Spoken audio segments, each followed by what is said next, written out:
তো আসসালামু আলাইকুম। আজকে আমরা পড়বো মেইনলি জ্যামিতিক সমানতা। তো জ্যামিতিক সমানতা মূলত হলো যে জৈব যৌগের মধ্যে যখন মুক্ত আবর্তন থাকে না, তখন তাদের আণবিক সংকেত এবং গাঠনিক সংকেত সেম থাকে। তারপরেও ২ টা আলাদা, আলাদা ত্রিমাত্রিক বিন্যাস দেখা যায়। যার কারণে ভৌত এবং রাসায়নিক ধর্মের পার্থক্য পাওয়া যেতে পারে। তো জ্যামিতিক সমানতা এই সংজ্ঞাটা দেখে কিন্তু তোমার আসলে বুঝার কোনো ওয়ে নেই জ্যামিতিক সমানতা আসলে কি জিনিস। তো আমরা আসলে ধাপে, ধাপে জিনিসটা শেষ করব। ১ম আমরা দেখব যে কোন সব যৌগের ক্ষেত্রে আসলে জ্যামিতিক সমানতা হয়। এটাকে ক্লাসিফাই করে নেব যে হ্যাঁ, এইসব যৌগের ক্ষেত্রে আমাদের জ্যামিতিক সমানতা হচ্ছে। এরপরে জ্যামিতিক সমানতা আসলে কি, কত প্রকার এগুলো আমরা নিয়ে ডিসকাস করব। তো ১ম এ আমরা দেখব যে জ্যামিতিক সমানতার শর্ত কি, কি আছে। তো ১ম শর্তটা হচ্ছে যে যৌগে মুক্ত আবর্তন থাকা যাবে না। এখন মুক্ত আবর্তনটা কি এটা আমাদের জানতে হবে। তো একটু খেয়াল করে দেখো। ধরো যে একটা ইথেন আছে, এটা একটা ইথেন। কার্বন ২ টা কার্বন আছে, ২ টা কার্বনই ৩ টা হাইড্রোজেনকে ধরে রাখছে। তো আমরা চাইলে একটা কার্বনকে স্টিল করে কিন্তু আরেকটা কার্বনকে ঘুরাইতে পারতেছি। তো এইটা কারণ কি? কারণ হচ্ছে ২ টা কার্বনই একক বন্ধনে আছে। তো যখন ২ টা কার্বন একক বন্ধনে আছে, তখন আমরা একটাকে স্টিল রেখে আরেকটাকে ঘুরাইতে পারতেছি। কোনো সমস্যা নেই। তো এটার কি হচ্ছে? তার মানে কি ইথেনের মধ্যে মুক্ত আবর্তনটা আছে। কিন্তু যখন দেখবো যে কার্বন কার্বন দ্বিবন্ধন হয়ে গেল, এই যে দেখো এখন যদি দ্বিবন্ধন হয়, এই যে একটা ইথিন দ্বিবন্ধন হয়ে গেছে, এখন কিন্তু তুমি একটা কার্বনকে স্টিল করে আরেকটা কার্বনকে ঘুরাইতে গেলে তোমার এই বন্ধনটা ভেঙে যাচ্ছে। তো তাই আসলে তার মানে বোঝা যাচ্ছে কি যখন কার্বন কার্বন একক বন্ধন থাকতেছে, তখন কিন্তু আসলেই তোমার মুক্ত আবর্তনটা সম্ভব, কিন্তু দ্বিবন্ধন থাকলে তখন আর সম্ভব না। তো আমরা ফার্স্ট মানে শর্তটা দেখলাম যে যৌগের মধ্যে মুক্ত আবর্তনটা থাকা যাবে না। ঠিক আছে, তার মানে আমরা একটা তো ক্লিয়ার যে একক বন্ধন থাকলে জ্যামিতিক সমানতা হবে না। এরপরে সেকেন্ডে আমরা যদি দেখি, তো দ্বিবন্ধনকৃত যে কার্বনটা থাকবে, ২ টা কার্বন থাকবে। সেই ২ টা কার্বনের একই কার্বন ২ টা একই জিনিসকে ধরে রাখতে পারবে না। মানে একই কার্বন ২ টা একই মৌলকে ধরে রাখতে পারবে না। তো এই শর্তটা থেকে আরেকটু আমরা যদি একদম ডিরেক্ট একটা মানে ইমেজে ক্রিয়েট করতে হয়, সেটা যদি দেখো, কার্বন কার্বন দ্বিবন্ধন বা ২ টি কার্বনের মধ্যে যদি একটা চাক্রিক যৌগ থাকে, তাহলেই তোমার জ্যামিতিক সমানতার সম্ভব। এই ২ টা শর্ত থেকে আমরা এইটা ক্লাসিফাই করতে পারতেছি যে কার্বন কার্বন দ্বিবন্ধন থাকলে জ্যামিতিক সমানতা হবে, বা কার্বন এবং কার্বনের মধ্যে তোমার একটা চাক্রিক যৌগ থাকলে তোমার জ্যামিতিক সমানতা হবে। তার মানে তোমার এখন আর অন্য কোনো যৌগ, তোমাকে যদি আমি একটা প্রোপেন দিয়ে বলি যে এটার কি জ্যামিতিক সমানতা হবে, তুমি ডিরেক্ট না, কারণ কি এর মধ্যে কোনো ডাবল বন্ড নাই বা কোনো চাক্রিক যৌগ নাই ২ টা কার্বনের মাঝে। শুধু কি ডাবল বন্ড থাকলেই হবে নাকি আরো কিছু আমাদের শর্ত আছে? অবভিয়াসলি আরো কিছু শর্ত আছে। শর্তটা যদি দেখো যে এখানে ২ টা যৌগ আছে, ২ টা যৌগতেই আমরা কার্বনের মধ্যে ডাবল বন্ড আছে। কিন্তু বাম পাশের যৌগতে দেখো একটা কার্বন ২ টা একই মৌল ধরে রাখছে। এখানে যদি আমরা এ, বি, সি, ডি কে আলাদা, আলাদা পরমাণু ধরি, তাহলে দেখো যে বাম পাশের যেই কার্বনটা সেটা কিন্তু ২ টা এ মানে একই পরমাণু ধরে রাখছে। তার মানে এই যৌগটার ক্ষেত্রে কিন্তু আসলে জ্যামিতিক সমানতা সম্ভব না। কিন্তু ডান পাশের কার্বনটা কিন্তু ২ টি ভিন্ন, ভিন্ন ধরে রাখছে। মানে ২ টি ভিন্ন, ভিন্ন মৌল ধরে রাখছে। একটা এ আর একটা বি। তাই এই যৌগটার ক্ষেত্রে কিন্তু জ্যামিতিক সমানতা সম্ভব।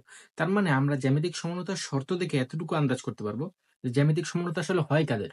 মনে করো যে একক বন্ধনের হচ্ছে না। তার মানে আমরা একটা জিনিসকে আলাদা করে ফেলতে পারি, শুধুমাত্র কার্বন কার্বন দ্বিবন্ধন এবং কার্বনের মাঝে যদি চাক্রিক যৌগ থাকে তাহলে জ্যামিতিক সমানতা সম্ভব। কিন্তু সাথে আরেকটা শর্ত হচ্ছে একই কার্বন ২ টি একই পরমাণু ধরে রাখতে পারবে না।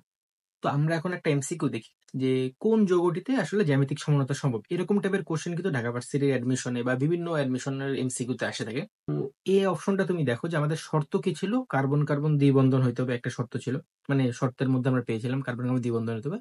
আর একটা শর্ত হচ্ছে এই যে দ্বিবন্ধনকৃত কার্বন দ্বয় আছে, তারা কিন্তু একই পরমাণু ধরে রাখতে পারবে না। তো এখানে দেখো বাম পাশের যেই কার্বনটা সেটা দ্বিবন্ধনকৃত কার্বন, কিন্তু সেটা কিন্তু ২ টা হাইড্রোজেন মানে একই ২ টা পরমাণু ধরে রাখছে। তাই এই যৌগটার ক্ষেত্রে কিন্তু তোমার জ্যামিতিক সমানতা হবে না।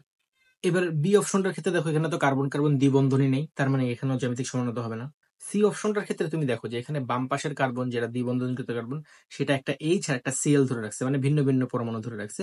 ডান পাশের দ্বিবন্ধনকৃত কার্বন কিন্তু একটা এইচ একটা সিএল ভিন্ন ভিন্ন পরমাণু ধরে রাখছে। তাই এই যৌগটার ক্ষেত্রে আসলে তোমার জ্যামিতিক সমানতা সম্ভব। তো এরপর আসলে আমরা নেক্সট স্লাইডে যাই। তো এই জ্যামিতিক সমানতার এই ফুল ৩ টা পার্টের ক্লাস আমরা নিব। তো ৩ টা পার্টের ক্লাস থেকে আমরা মূলত সিস ট্রান্স সমানতা, ইজেড সমানতা এবং হচ্ছে এনটি এবং সিন, এই ৩ টা সমানতা আমরা শিখব। কিন্তু একটা জিনিস তোমাদের ক্লিয়ার করতে হবে যে আমাদের বোর্ড যে পরীক্ষা আছে, বোর্ডে কিন্তু তোমার ইজেড বা সিন এনটি এগুলা আসলে নাই। বোর্ডে তোমাদের যে পড়াশোনা আছে বোর্ডে সিজেড বা ইজেড বা সিন এনটি এগুলা নাই। বোর্ডে এই ইজেড গুলোকেই আসলে মেইনলি তোমার মানে সিস এবং ট্রান্সেই করা হয়। মানে যেগুলো ইজেড আছে ওগুলাকেই আসলে ইজেড নাম দেওয়া হয় না, ওগুলাকে সিস এবং ট্রান্স হিসেবে আমরা পড়ি। তো এই জিনিসটা মাথায় রাখবা যে তুমি এখন আমি তোমাদের পড়াচ্ছি মেইনলি একটু বোর্ডের বাইরে পড়াবো নেক্সট পার্টে, কিন্তু মেইনলি বোর্ডে ইজেড বা যেগুলো আছে সিনেন্ট এগুলো সবই আসলে সিস এবং ট্রান্স এর আন্ডারে পড়াচ্ছে। তো আমাদের মেইনলি ভুল পড়াচ্ছে বোর্ডে, বাট এটাই এখন মানে কিছু করার নাই আর কি, এটাই মানে বাস্তবতা। তো প্রথমে আমরা পড়াবো হচ্ছে সিস ট্রান্স সমানতা। তো একটা কেস দেখি আমরা, কেস ওয়ান এর ক্ষেত্রে আমরা কি দেখতেছি, দ্বিবন্ধনকৃত কার্বন দুইজনই একই রকম পরমাণু ধরে রাখছে। মানে ধরো যে বাম পাশের কার্বনটাও এ এবং বি ধরে রাখছে, ডান পাশের কার্বনটাও এ এবং বি ধরে রাখছে। তো আমাদের হচ্ছে সিস এবং ট্রান্স সমানতা। তো আমরা কিভাবে বুঝবো, যে ধরো বাম পাশের বিটা আছে উপরে আর ডান পাশের বিটা আছে নিচে, তার মানে দুইটা একই সাইডে নেই, তার মানে এটা ট্রান্স। এরপর আমরা যদি ডানের যৌগটার ক্ষেত্রে দেখি, যে বাম পাশের কার্বনের বিটা আছে উপরে, ডান পাশের কার্বনের বিটাও আছে উপরে, মানে দুইটা একই রকম পরমাণু একই সাইডে আছে, তার মানে এটা সিস। আর একই টাইপের পরমাণু ভিন্ন ভিন্ন সাইডে থাকলে সেটা হচ্ছে ট্রান্স। তো আমরা যদি একটা এক্সাম্পল দেখি, তো এক্সাম্পলে দেখো যে বাম পাশের কার্বন যেটা আছে দ্বিবন্ধন, কিন্তু বাম পাশের কার্বনের ক্লোরিনটা নিচে আছে আর ডান পাশের কার্বনের ক্লোরিনটা উপরে, মানে দুইটা আলাদা আলাদা সাইড। সেম থিং, বাম পাশের কার্বনের হাইড্রোজেনটা উপরে আর ডান পাশের কার্বনের হাইড্রোজেনটা নিচে, তার মানে এরা এখানে একই পরমাণুগুলো ভিন্ন ভিন্ন সাইডে আছে, তাই এই যৌগটা হবে ট্রান্স যৌগ। ওকে, তো আমরা ডান পাশের যৌগটা যদি খেয়াল করি, যে দেখো যে একটা ক্লোরিন নিচে আছে, অন্য ক্লোরিন, দুইটা ক্লোরিন নিচে আছে, তার মানে এটা হচ্ছে সিস যৌগ। তো এইভাবে আমরা মেইনলি কেস ওয়ান এর ক্ষেত্রে আমরা এইভাবে দেখবো যে কার্বন দুইটার পরমাণুগুলো আসলে একই সাইডে আছে নাকি, একই পরমাণু কি একই সাইডে আছে কিনা এটা আমরা দেখবো। একই পরমাণু এক সাইডে থাকলে তার মানে হচ্ছে সিস, একই পরমাণুগুলো ভিন্ন সাইডে থাকলে এটা হচ্ছে ট্রান্স। এরপর নেক্সট স্লাইডে যাই। টু এর ক্ষেত্রে আমরা দেখবো যে এই দ্বিবন্ধনকৃত কার্বনগুলো একই ধরনের আসলে পরমাণু ধরে নেই আর কি, মানে একটা কমন থাকবে শুধুমাত্র। যেমন ধরো বাম পাশের কার্বনটা বি ধরছে, ডান পাশের কার্বনটা বি ধরে রাখছে, কিন্তু বাম পাশের কার্বনটা এ ধরছে, ডান পাশের কার্বনটা এ ধরে নেই, ডি ধরে রাখছে, মানে দুইটা কার্বন একটা জাস্ট কমন পরমাণু ধরে রাখছে। তো তখন কি আমরা কি করবো, ওই একটা পরমাণুর উপরে আমরা জাজ করব। ধরো যে বাম পাশের কার্বনের বিটা উপরে, ডান পাশের কার্বনের বিটা নিচে, তার মানে দুইটা ভিন্ন ভিন্ন সাইডে আছে, তার মানে ট্রান্স। সেম থিং ডান পাশের যৌগটা যদি আমরা দেখি, যে বাম পাশের কার্বনের বিটা উপরে, ডান পাশের কার্বনের বিটা উপরে, তার মানে দুইটা একই সাইডে আছে, তার মানে এটা সিস। মানে যখন আমরা দেখতেছি যে দ্বিবন্ধনকৃত কার্বনে একটা জাস্ট কমন পরমাণু আছে, তখন আমাদের আসলে ওই একটা পরমাণুকেই জাজ করে পুরো যৌগটার নাম লিখতে হবে। তো একটা এক্সাম্পল যদি আমরা দেখি, তো বাম পাশের যৌগটা যদি দেখি, এখানে আমরা কমন পরমাণুটা হচ্ছে ক্লোরিন। তো ক্লোরিন একটা আছে নিচে আর একটা আছে উপরে, তার মানে এটা হচ্ছে ট্রান্স যৌগ। অন্যটার ক্ষেত্রে দুইটা ক্লোরিন নিচে আছে, তার মানে এটা হচ্ছে সিস যৌগ। তো এইভাবে আমরা মেইনলি সিস এবং ট্রান্স যৌগগুলোকে আমরা ক্লাসিফাই করি, যে হ্যাঁ এটা সিস এটা ট্রান্স। দুইটা সেম পরমাণু একই সাইডে থাকলে সিস, দুইটা সেম পরমাণু ভিন্ন সাইডে থাকলে ট্রান্স। তো ফার্স্টে আমরা শিখলাম যে শর্তগুলো কি কি, আসলে কোন কোন যৌগের ক্ষেত্রে আসলে জ্যামিতিক সমানতা সম্ভব। ফার্স্টে কার্বন কার্বনের মধ্যে দ্বিবন্ধন থাকতে হবে, বা কার্বনের মধ্যে কি থাকতে হবে, চাকরিক যৌগ থাকতে হবে।